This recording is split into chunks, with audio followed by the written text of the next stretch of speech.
खबरों की दुनिया में आपका स्वागत है। मैं हूं फैज़ अहमद और आप देख रहे हैं DCP न्यूज़। आइए शुरुआत करते हैं आज की एक ख़ास खबर से।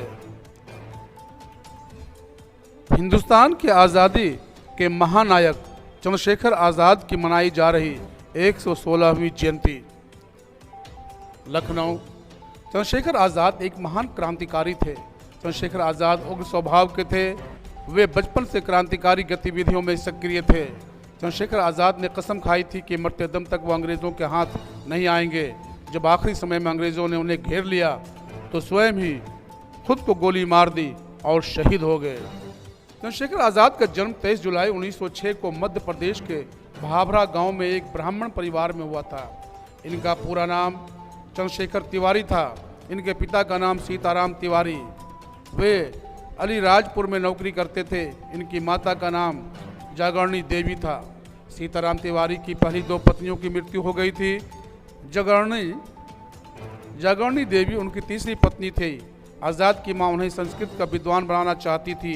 आज़ाद का बचपन भाभरा के भील जाति के बच्चों के साथ बीता, जहां उन्होंने तीर कमान और निशाना लगाना शुरू कर दिया।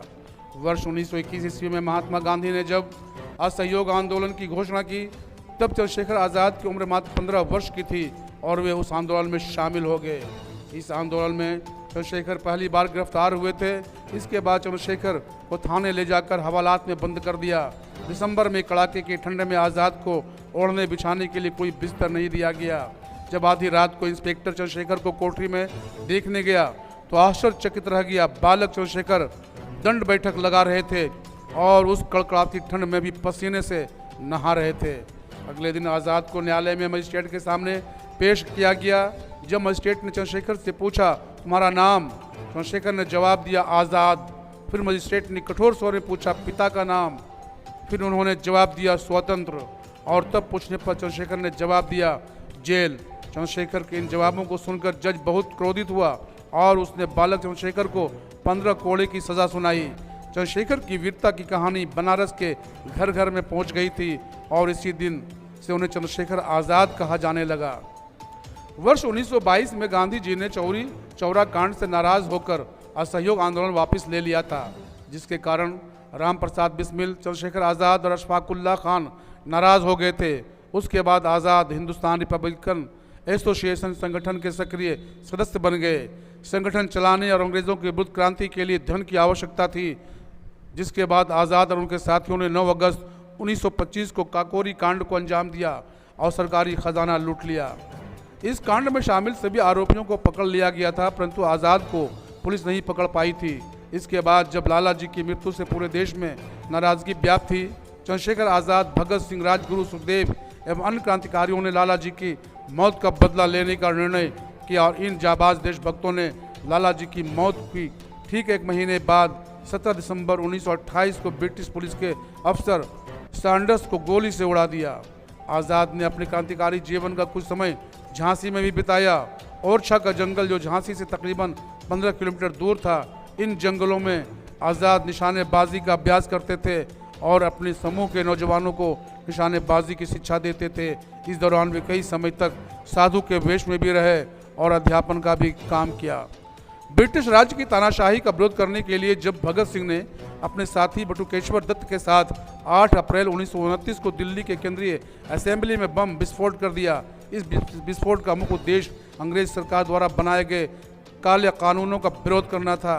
यह विस्फोट आज़ाद के नेतृत्व में ही किया गया था। काकोरी कांड में पकड़े गए सभी क्रांतिकारियों को सजा दी गई, जिसके बाद हिंदुस्तान रिपब्लिकन एसोसिएशन पुराने रूप से निष्क्रिय हो गया था। उसके बाद दिल्ली के फिरोज शाह कोटला मैदान में एक गुप्त सभा का आयोजन किया गया, जिसमें भगत सिंह को प्रचार की जिम्मेदारी दी गई। इस बैठक में यह भी निर्णय लिया गया कि सभी क्रांतिकारी दलों का संगठित करके फिर से हिंदुस्तान रिपब्लिकन एसोसिएशन पुनर्गठन किया गया, जिसके बाद हिंदुस्तान रिपब्लिकन एसोसिएशन का नाम बदलकर हिंदुस्तान सोशलिस्ट रिपब्लिकन एसोसिएशन रख दिया गया।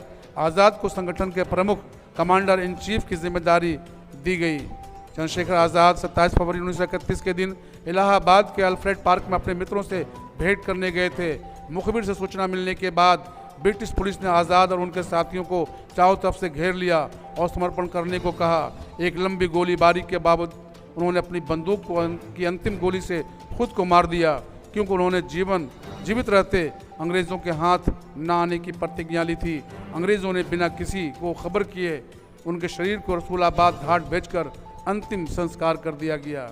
इस तरह एक महान देशभक्त, एक महान स्वतंत्रता सेनानी का अंतिम चरण पूर्ण हुआ। संध्या यादव के साथ मेराजुद्दीन की खास रिपोर्ट, DCP न्यूज़, लखनऊ।